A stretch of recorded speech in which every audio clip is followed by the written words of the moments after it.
exército poderoso é. Sua glória será vista em toda a terra. Vamos cantar o canto da vitória. Glória a Deus! Vencemos a batalha. Toda arma contra nós perecerá. Vamos junto, Diego! O nosso general é Cristo. Seguimos os seus passos. Nenhum inimigo nos resistirá. Resistirá. O nosso general é Cristo. Seguimos os seus passos. Nenhum inimigo nos resistirá.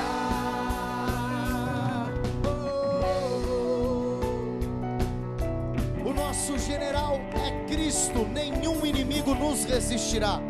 Para você ir para o exército, você tem que ter coragem, né?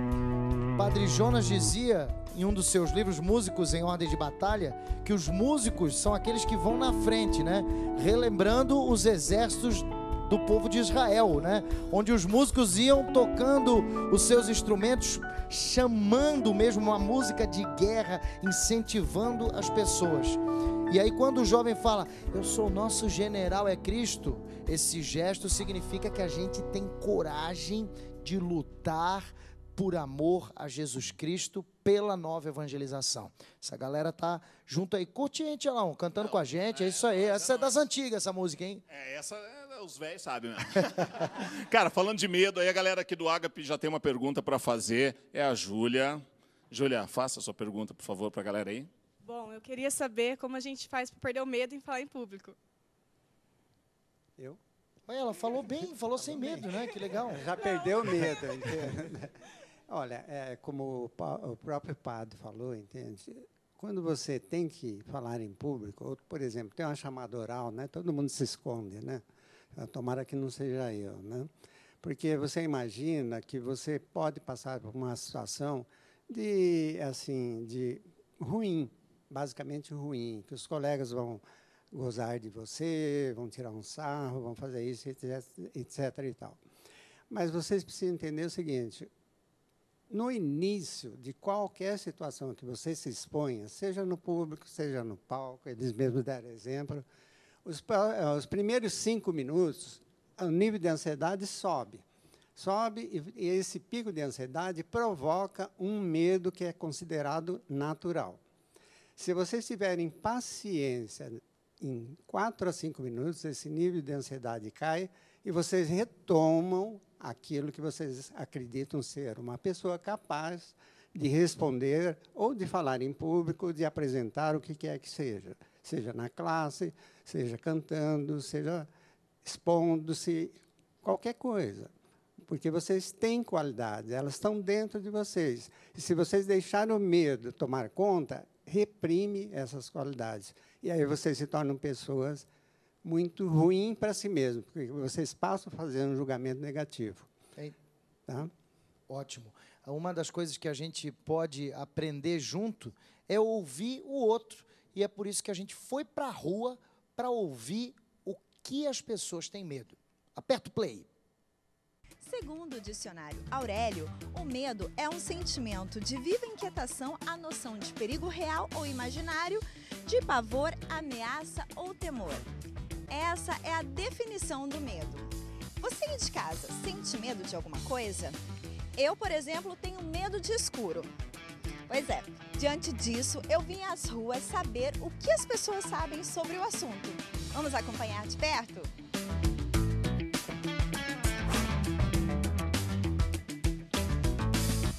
Você sente medo? O que eu tenho mais medo é cobra, porque eu sempre sonho. Geralmente você sente medo do quê? De aranha. E o que você faz para combater o seu medo de aranha? Dizem que para combater o medo você precisa enfrentá-lo, né? Mas eu procuro ficar longe, se for possível. Do que vocês sentem medo? De não conseguir alcançar meus objetivos, como faculdade, profissional mesmo. E a senhora? Do que a senhora sente medo? Não, de nada. O que você faz quando você sente o medo de cobra? Quando eu acordo meio assustada assim, eu peço pra minha mãe vir comigo, conversar, a gente conversa um pouco assim, a gente ora. Aí eu volto a dormir. Você sente medo de entrevista, é isso? Não. Tenho medo de perder minha mãe. Bateu um branco agora. Ah, de que meus pais faleçam. Tem medo de altura. E o que você faz, Caio, para combater o seu medo? Não enfrento ele, não. Evito em lugar alto, não vou em lugar alto. Só isso. Mas tem uma outra cura para isso? Olha, eu não sei o significado do nome Heitor, né? Mas o Tchelão nos atentou para a etimologia da palavra Caio. O cara tem medo de altura e o nome dele é Caio. É Caio. Quer dizer, coisa o nome fala da missão. Agora me diz uma coisa, doutor. Quando a pessoa sonha, aproveitando o exemplo do Caio, quando a pessoa sonha que está caindo. Veja bem. Eu sonho direto que estou caindo. Não, veja bem. O sonho é a interpretação do inconsciente, né? Nós precisamos saber o significado do cair. Tem vários significados. Pode ser insegurança, por exemplo. Eu estou falando no sentido mais genérico. A pessoa é insegura, ela tem medo de julgamento públicos, por exemplo, ela tem medo de não ser capaz, de não passar numa entrevista de emprego. Então, esse sonho é o inconsciente mostrando para ela que ela se sente solta no espaço e insegura. Basicamente é isso. Agora, uma das coisas que eu achei interessantíssimas, e elas se reprisam em falas de amigos meus, em algumas rodas que eu já ouvi, textos, enfim, é muito comum isso. O pessoal tem medo de ser feliz. A menina falou ali, eu tenho medo que os meus projetos não deem certo. Quer dizer, o medo é aquela história que a gente foi para o intervalo. A pessoa tem medo de ter medo. O medo acaba paralisando a pessoa. No caso do amor, por exemplo, o amor ele lança fora o medo. E para dar certo, a pessoa não pode ter medo de amar, de conhecer o outro, de se arriscar. O amor envolve risco, né? Qual que é o seu conselho, por exemplo, para um casal de noivo que está querendo construir a vida e ser feliz nesses primeiros anos? Abandonar os medos, como lidar com o medo do outro, orientar. De repente, a mulher grita de medo por causa de uma barata, ou coisas banais, ou até coisas mais existenciais e viscerais. Então, como já foi dito, o medo é aquele sentimento que altera as nossas emoções, né? Faz com que a gente trema, de fato, diante do viver.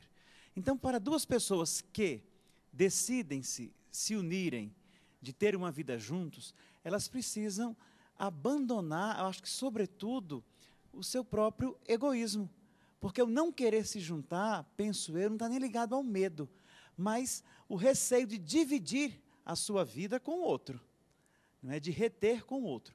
E aí vem aquilo que foi uma das falas da rua, e o que vem, do meu ponto de vista, a calhar com o tema desse programa. O medo do jovem de quê? De que a sua vida não vai dar certo. Por quê? Porque nós somos inseridos numa sociedade hoje que nos cobra muito. Você tem que ser bom aluno, você tem que ser bom profissional, você tem que ser qualificado, você tem que vencer, você tem que ser o melhor. Não pode errar, parece. Não pode errar. Então, há um medo desse jovem assumir a sua vida adulta. E chega uma hora que é preciso assumir a vida adulta. Por isso que há, do meu ponto de vista, uma infantilização da juventude, que essa a juventude ela vai sendo retardada, dado as proteções e ao medo de se lançar. Talvez seja isso que faça com que alguns casais freiem, não é, diante da decisão de se unirem em matrimônio. Por quê? Porque ainda tem muito receio de dividirem suas vidas, de se lançar para algo a mais, algo mais concreto. Eu acredito que o medo, ele é como o freio num carro. Uma vida sem medo nenhum dá acidente. A pessoa não tem medo de nada, eu estou lá, vamos lá. Agora, uma vida com o freio de mão puxado e freando o tempo inteiro também não dá, vai fundir o motor. Muito interessante. O senhor falou da virtude e da prudência. Está faltando o jovem conseguir esse equilíbrio. Eu acho que o desafio de qualquer terapia talvez seja isso, levar o outro a ter equilíbrio na vida, né, doutor Hipólito? Isso. Basicamente, o que eu observo é que o jovem, como o padre acabou de colocar, ele tem, até certo ponto, uma angústia e um certo medo de se tornar uma pessoa adulta e não corresponder às expectativas sociais. Isso é natural, gente. Eu acho que eu também passei por isso, todos nós passamos por isso. é uma fase difícil. Você quer ser autossuficiente, mas, ao mesmo tempo, você quer proteção do pai, da mãe, da sociedade. Então, quebrar isso, quebrar essa estrutura, é algo complicado, né? Ninguém manda em mim, primeira coisa que o jovem diz. Mas, imediatamente, mãe, eu estou precisando daquilo. Né? Mais ou menos assim, mãe, entende? Quero minha mãe, e por aí afora. Então, mas, veja bem, o medo, como nós entendemos, eu sempre digo para o jovem, medo é uma reação natural. Não é uma coisa ruim, é algo no sentido assim, como você acabou de dizer, sinalizar. Tome cuidado, veja melhor essa situação que você vai enfrentar, mas não tenha medo. Então, medo, nesse sentido, é natural. É uma coisa, situação nova, até eu tenho medo de uma situação nova, por que não? Entende? Apesar de já ter certa idade, ter correspondido várias solicitações, etc., de gravação, de repente estou aqui dizendo, será que eu estou correspondendo ou não? Isso é natural também, gente. Agora, doutor, o que eu achei até engraçado na matéria, que eu acho que deve acontecer bastante também, ali a gente viu uma menina que fala que ela tem medo de cobra. E tem um monte de gente que tem medo de cobra e nunca presenciou, nunca teve com uma cobra de verdade ali na mão e tem medo de cobra. Não, mas medo de barata, por exemplo. Quem tem aí? Eu. Então. Você tem? Agora, eu tenho um trauma, que você faz? Quando eu era pequeno... trauma aí, olha só que interessante, vamos lá. Eu tinha uma barata, eu lembro que eu era pequeno, tinha uma barata voadora no teto e eu morrendo de medo. Cara, parece que ela mirou, cara. Ela falou assim, eu vou nele. Ela voou em mim e eu fiquei morrendo de medo de barata. Mas eu acho muito legal, por exemplo, quando a pessoa usa a música, a arte, para superar o medo. Sem dúvida. O Tchelão fez isso. Ele tem, eu falo, é muito interessante, porque eu sou fã do Tchelão já há muito tempo, e eu conheço uma música dele, por exemplo, que você fala de uma barata cascuda. Você tinha tanta raiva dessa barata que ele fez a barata se viciar em Detefon na música. Olha só. Exatamente. A barata cascuda. Larga dessa vida e muda, né? Tá vendo? A história é a barata viciada em Detefon. Então, na verdade, ele usou uma metáfora, né? Para falar sobre drogas. Né? Exatamente. Que é como as drogas, elas foram feitas, na verdade, para destruir a vida dos jovens e muita gente acaba se viciando. Verdade. Essa história de uma barata que era viciada em algo que foi... e... eu trouxe a barata para... Só aproveitar, antes do senhor completar, fazer uma pergunta aqui dos jovens que eu acho que tem tudo a ver com o que a gente está falando aqui. Espera aí. Qual que é seu nome? Felipe. O Felipe está com o microfone aqui. Fala, Felipe, no seu microfone. Por que muitos jovens têm medo de ficar sozinho? Medo de? Ficar sozinho. É natural, né? Entende? Porque o jovem, veja bem, na idade dele, ele... até certo ponto, ele gosta e precisa de amigos. Isso é tão natural, né? Então, ele tem a turminha dele, ele gosta de sair com a turminha dele, ele gosta de corresponder às expectativas da turminha dele, e quando ele é isolado pela turma, ele entra em depressão. Então, vocês precisam tomar muito cuidado, que às vezes vocês fazem um comentário desairoso para um amigo, e, de repente, ele fica de cabeça baixa, ele fica mal, e diz assim, o que você tem? Não fizemos nada. Não é assim, não. E, às vezes, faz o comentário para saber, para se engrandecer diante do outro e até para fortalecer a sua baixa autoestima. Né? O pessoal, quem muito xinga é porque já tem um histórico de trauma e de xingamento na sua história. Há uma possibilidade muito grande disso. Esses são jogos naturais do adolescente. Né? Quem é que pode mais? Né? Quem é que fala mais? Quem consegue sobressair? Né? Porque é um crescimento natural. Então, vamos ver quem fala mais. Fala mais aí. Bem, meu nome é Lucas e eu gostaria de saber se os jovens, hoje em dia, ele encaram o medo como uma precaução. Como se fosse boa pergunta, uma coisa de defesa. Boa pergunta. O jovem, hoje em dia, não encara o medo como precaução. O jovem, na medida em que ele vem vindo no nosso processo cultural, ele se coloca como tudo eu posso, eu não tenho medo e eu vou em frente. Ele quebra a cara, mas ele vai em frente. É essa a grande dificuldade que eu vejo no jovem. Saber estabelecer medidas. Porque o medo diz, não vá, mas ele é teimoso, ele continua indo. Quebra a cara e depois se dá mal, e depois ele fica meio que inseguro, ele passa por dificuldades pessoais, questiona a autoestima dele. Então, essa liberdade social, tudo pode, tem que ser, de alguma forma, revista pelo jovem. Tudo pode, sim. Você pode pular cerca, pode fazer o que você quiser, vamos dizer assim, né? Pode bater no outro, e, de repente, você aceita um desafio, né? Estou falando tanto do jovem, homem como mulher, né? E, de repente, eu faço um barraco lá na festa e está tudo bem. Não é assim a vida, né? Você vai ser cobrado de alguma forma nesse sentido. Então, isso que você perguntou, eu acho uma pergunta muito interessante. Se você quer preservar a sua autoestima, quer se tornar um jovem capaz e ser considerado, cuidado com os seus atos, porque o julgamento público é difícil, é complicado. Temos que cuidar e dizer não para isso, né?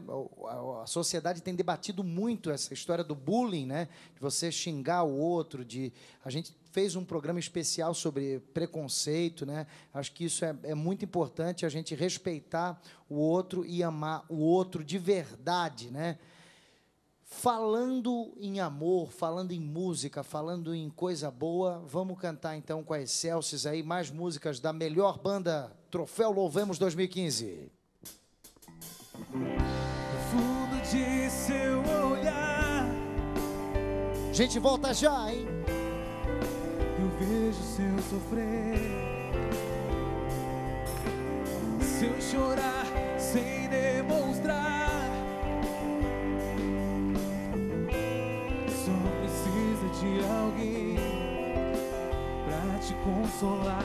Você sente o vazio dentro de seu ser, se humilha e você vai vencer. Não há mais motivos pra chorar.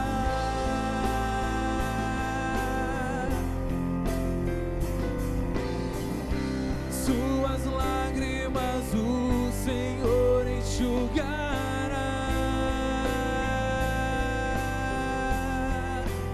Basta acreditar que o Senhor vai curar.